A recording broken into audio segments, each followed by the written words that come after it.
Our mission to Mars takes place sometime in the future when a sightseeing trip to the Red Planet is an everyday adventure. When you enter, please use all 3 aisles. Keep your group together and move as far toward the end as you can.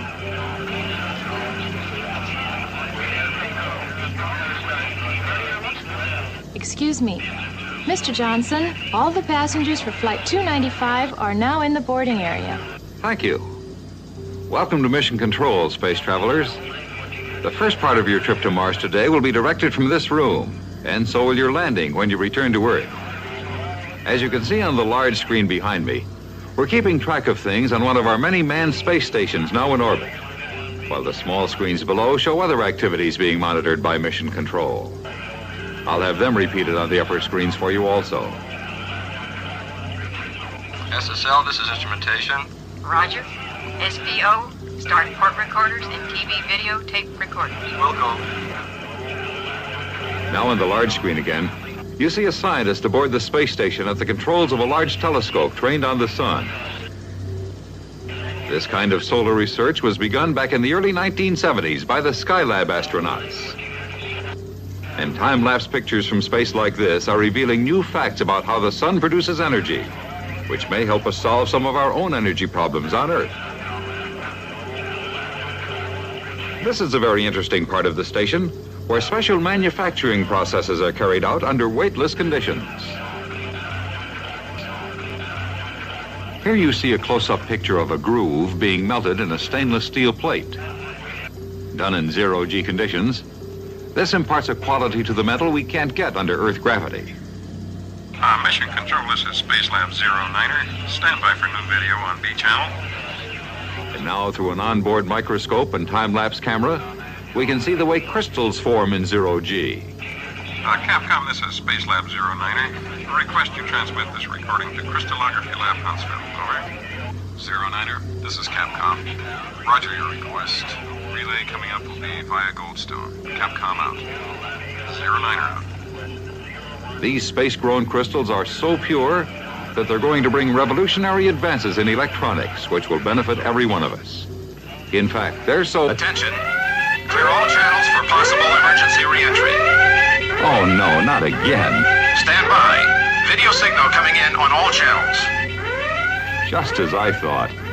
Somehow, this silly bird trips the emergency system every time he comes in.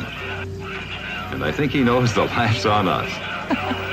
Oh, Mr. Johnson, would you show us what it's like for people in zero gravity? That's very interesting. Of course, just a moment. Patch us into Skylab VideoNet, please. Roger, Mission Control. Now, there you see how easy it is to get from one place to another. You simply float through the air. That takes some getting used to. But zero-G has other advantages, too. Like this, for example. One man can easily handle heavy pieces of scientific equipment that he couldn't even move under normal gravity. Astronauts quickly adapt to zero-G, but over extended periods, regular exercise is absolutely vital. Here are some off-duty crew members working out in the station gymnasium. This is JSC Medical. MX leads are now being monitored on channel 27. For this exercise period, all ECGs normal. Heart rate, 120 plus. It's fun, but it isn't always as easy as it looks, as you can see.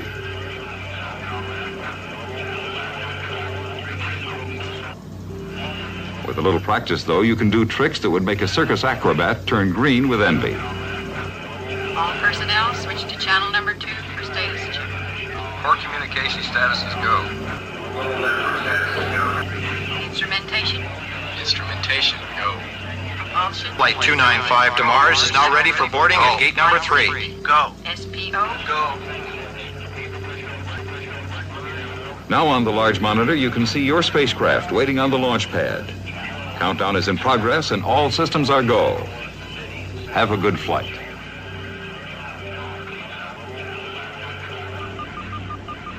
Ladies and gentlemen, welcome aboard our McDonnell Douglas DC-88 Spaceliner for today's mission to Mars. The captain has asked that you remain in your seats at all times. And please, no smoking. Attention, please. Folks, this is Third Officer Collins speaking. I'm your tour guide today, and I'll be telling you about what's going on during the trip. Right now, we're on final countdown, and you can watch our liftoff on the lower screen in your cabin. I'll speak to you again after we're in space. Mission Control, this is Mars 295, ready for departure. 295, roger. Countdown is go at T-minus 5, 4, 3, 2, 1. Ignition.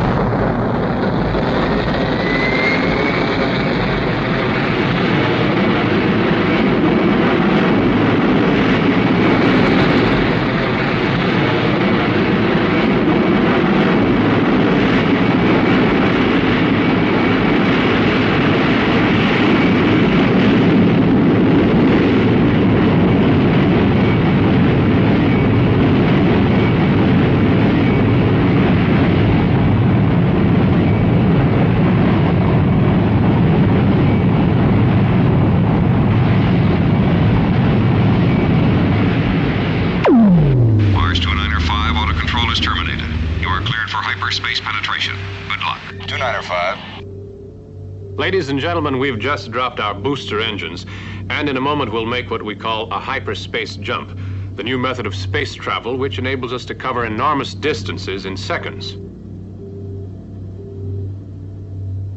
On the side screens, our ship's computer has drawn a diagram of our solar system, and we'll tip it over and move in closer so you can see where we're going.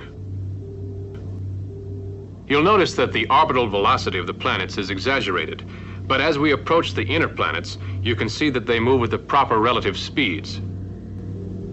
Earth and Mars are anywhere from 35 million to 240 million miles apart at times, which used to make a trip to Mars pretty tricky.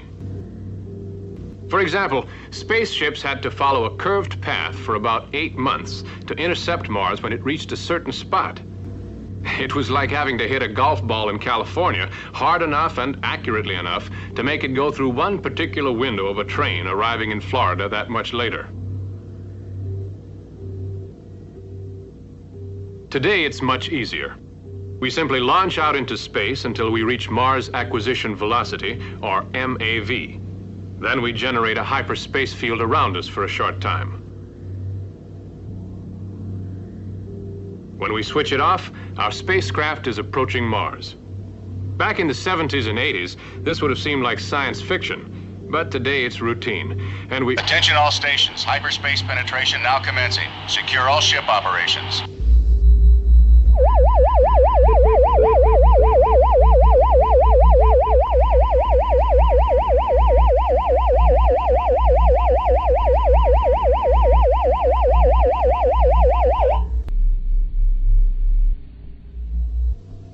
All stations, we are now in normal space mode.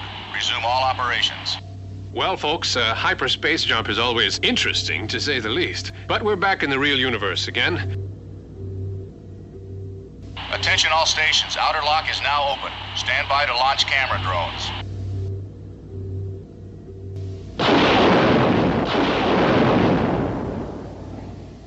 Those small unmanned rocket ships you see leaving us will shortly be sending back television pictures as they fly near the surface, but we'll continue our view from orbit also. Through telescopic lenses, Mars looks even more barren, and there's definitely no sign of it being inhabited. As we know now, some things once thought to exist on Mars turned out to be only illusions, such as the famous Martian canals. But it does have some natural features that are almost as amazing. For example, this gigantic rift in Mars' surface called Mariner Valley. It's over 3,000 miles long, 10 times bigger than the Grand Canyon back home. And for a planet that's only half the size of Earth, that's pretty impressive. This superimposed outline of the United States will give you an idea of its size. Here's a closer view of the section of the rift one of our camera craft is approaching. In a few seconds, we'll have the picture it's sending back, so watch the side screens, please. There's the picture. Our camera ship is down in the rift now. Seen this close, it looks quite Earth-like, but it's hard to get the scale of things. The wall there is almost 4 miles high, and the floor is about 50 miles across at this point. Even those branch canyons you see are 6 or 7 miles wide and go back as much as 100 miles from the main rift. This is no little canal by any means.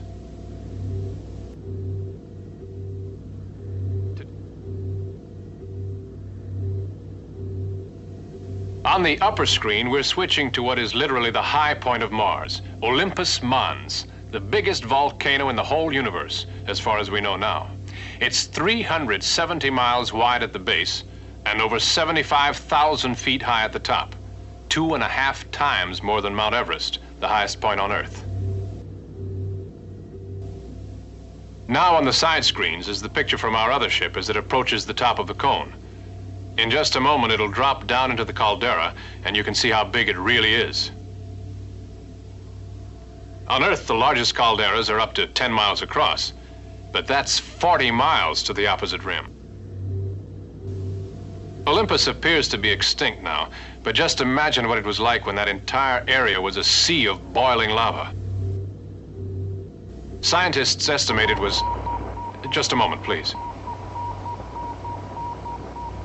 Spacecom, we show a loss of signal on remote 2. Impact count is rising. Ladies and gentlemen, our camera ship has been knocked out of control by a shower of meteoritic particles. We may encounter the same conditions and... Spacecom, this is Operation. We have damage to primary ACS. Emergency. Stand by for space warp. Ladies and gentlemen, we're returning to Earth immediately. Be prepared for another space jump.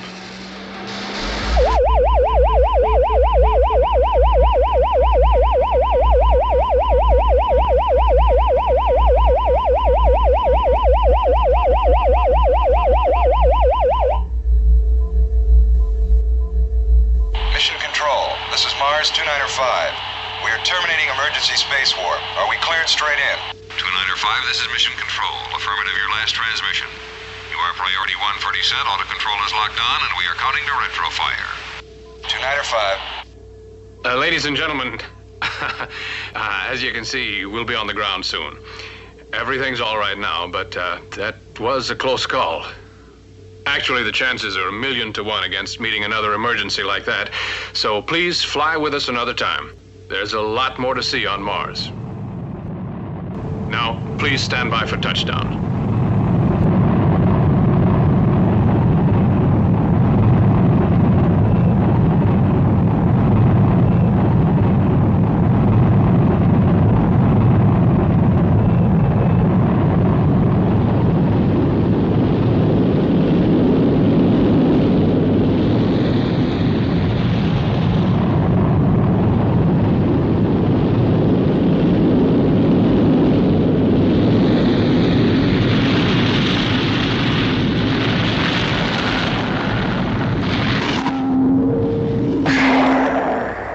Ladies and gentlemen, the outer locks are now open and you may leave the spacecraft.